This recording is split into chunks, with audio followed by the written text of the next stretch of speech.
on a felony complaint. The complaint alleges that Timothy Lee Houston Day, on or about October 12, 2021, in the city of Muskegon, Muskegon County, Michigan, at or near 460 West Clay Avenue, Apartment A, that in count 1 you did murder Brenda Hooper. This is called open murder homicide. It's a felony, punishable by up to life for any term of years. DNA must be taken upon arrest. Count 2 alleges that the same defendant at the same time, date, and place to discover the body of Brenda Hooper, a person he knew or had reason to know was dead, and failed to inform a law enforcement agency, a funeral home, or a 911 operator of the discovery while having a purpose to conceal the fact or cause of death of that person. This is called concealing the death of an individual. It is a felony.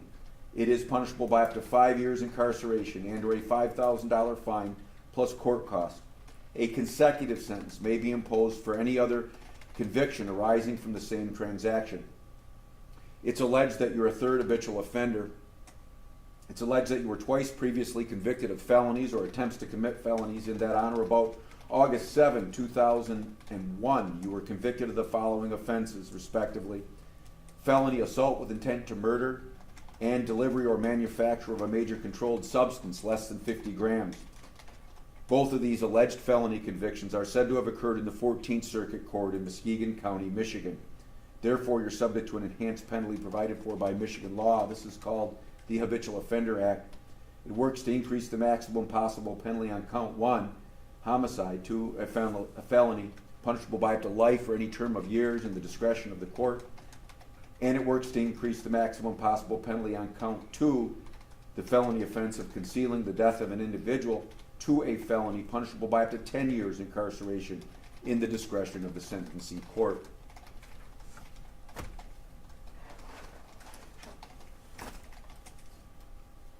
In file 22221154FY, you're before the court for arraignment on a felony complaint.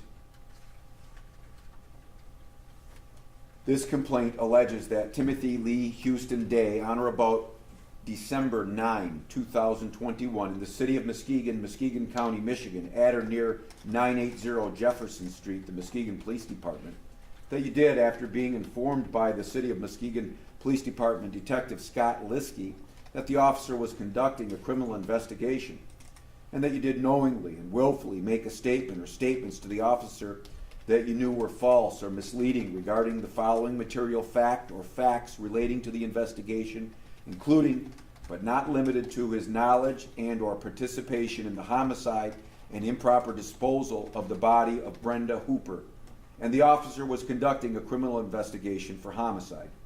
This is called lying to a peace officer in a violent crime investigation. It is a felony. It is punishable by up to 4 years incarceration and or a $5,000 fine plus court costs. Likewise, this felony complaint contains a third habitual offender notice. It's alleged here that you were twice previously convicted of felonies or attempts to commit felonies, and that on or about August 7, 2001, you were convicted of the offenses of felony assault with intent to murder and delivery or manufacture of a major controlled substance less than 50 grams in the 14th Circuit Court.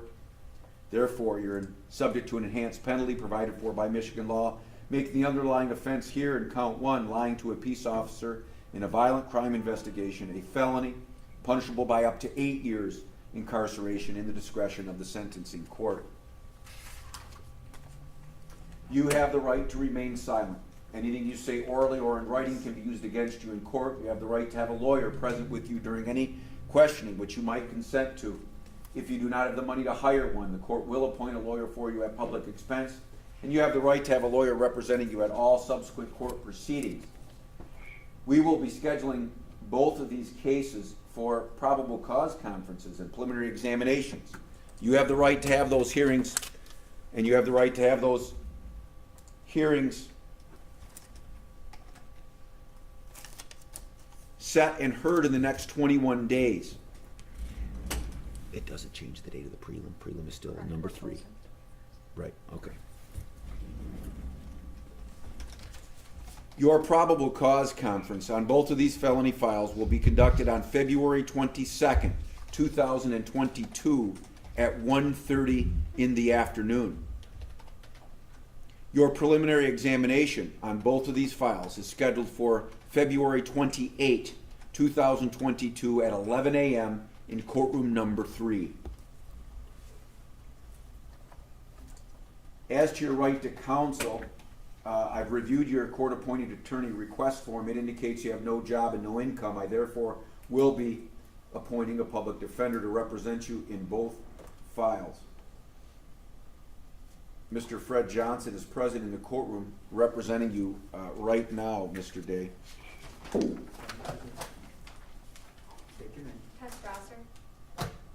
Just give me one moment, Ms. Strasser. I'm just executing these appointment forms. Okay, Ms. Strasser, go ahead. Tess Strasser with the Public Defender's Office, Your Honor. We understand these are very serious allegations, and we know Mr. Day would comply to any bond conditions you may set.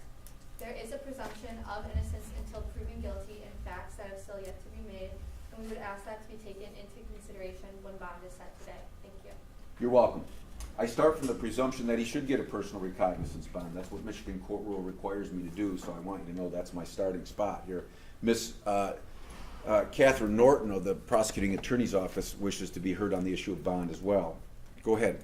Thank you, Your Honor. Obviously, the court understands that MCR 6.106F lays out the factors that the court should consider when considering bond in any manner, but obviously specifically a serious matter like this. One of those things is the prior criminal history of the defendant. As the court indicated when reading the charges, that he has 2 prior felonies. One is delivery of a narcotic. However, I want to draw the court's attention to the other one, which is the felony assault with intent to murder. In that case, he actually served 18 years in prison and just recently got out in the last couple of years from that charge, and that charge did also involve a female victim in that case.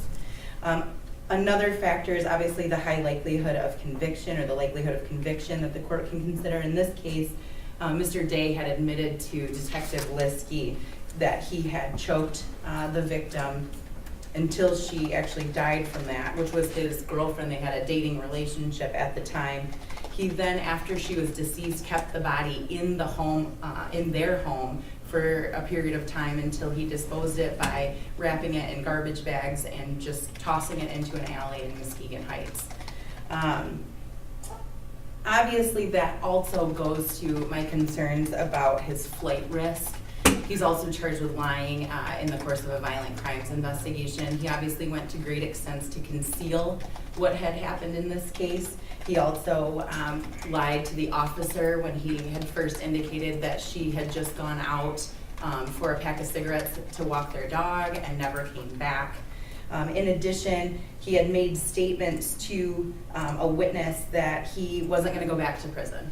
And that obviously is very concerning as well, because obviously he did some significant time. Another factor in the flight risk is that they had lived in this apartment on Clay together, and he is technically still on the lease. However, he is in the process, or they were in the process of being evicted. And as he indicated, and you indicated on the record for his counsel form, that he has no income. He has no job, no income that would lead me to believe that he is not going to be evicted from that apartment anytime soon. And my understanding throughout the course of this investigation is that the closest people to him, who incidentally are Brenda Hooper's friends and family, who I don't think are going to be amenable to him staying with them in the future after this. So I would be concerned about his flight risk. I would also be concerned not only to the safety to the public in this case based on his prior history and the allegations in this offense, but also the safety specifically to the witnesses in this case. Obviously, these are witnesses that are close to Mr. Day, and I would have a lot of concerns about their safety should he be released. So for all of these reasons, the people are asking for a $1 million bond in this matter. As I said, please say something for the record, Your Honor, please. No, sir, you may not. Please don't say anything, Mr. Day. We talked about this. Please don't say anything. Thank you. Michigan Court Rule 6.106 A and C direct the court to start from the presumption that he should get a personal recognizance bond. But there are factors outlined in both the court rule and statute, that is MCL 765.6, that the court is directed to consider. Two of the factors in the Michigan court rule are these: the reasonableness of whether the defendant would appear in court, and two, whether such release would present a danger to the public.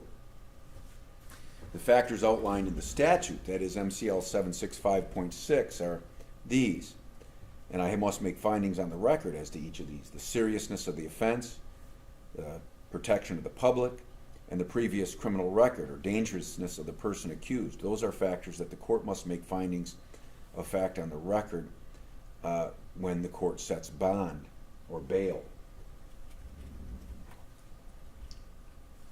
Well, his prior record weighs against the personal recognizance bond. Assault with intent to murder is a very serious offense. That is part of his prior criminal history. That weighs against a recognizance bond. The seriousness of this offense charged, open murder with a tampering with evidence and destruction or moving the body in an attempt to hide or conceal, if that's true, aggravates this in my mind. It makes this a very serious offense. And the taking of a life in the state of Michigan doesn't get any higher in terms of seriousness. So those factors certainly weigh against a recognizance bond. Protection of the public is always paramount. In a homicide case where there's witnesses, I weigh that, and I'm weighing it in this case. And as I said, the previous criminal record is one that involves a very serious felony offense, assault with intent to murder. So I've weighed factors that are outlined in the court rule and statute, and I've made a record of those. I am also cognizant that Michigan Court Rule 6.106 subsection B allows the court to deny pretrial release for a defendant charged with murder. I'm doing that. I'm denying bond on the homicide case pursuant to Michigan Court Rule 6.106 B1A1.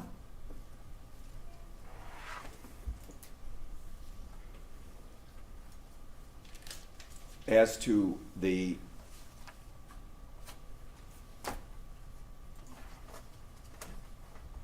offense in 154 FY, the lying to a peace officer in a violent crime investigation on habitual third, I'm setting bond in the amount of $100,000 cash or surety.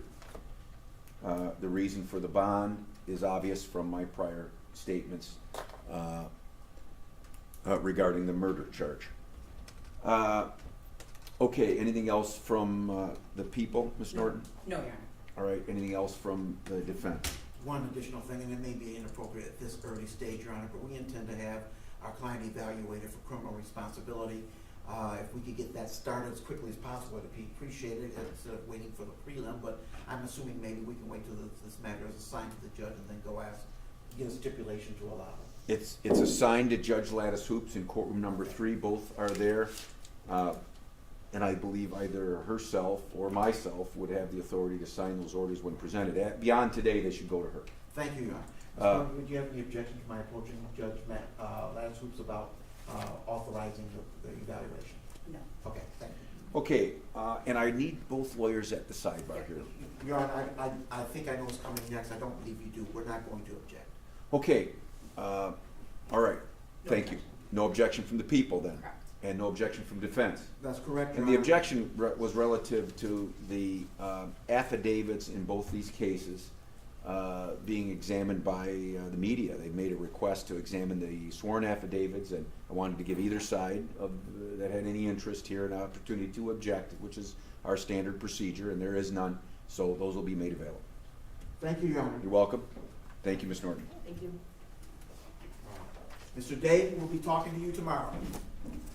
Okay, sir, thank you. Thank you.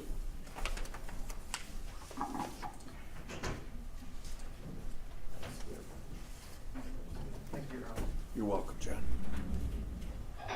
Give the So- microphone back. I thought you guys keep that. Bring it up there. He could. No, no, He thank could. you. He could. Yeah, exactly.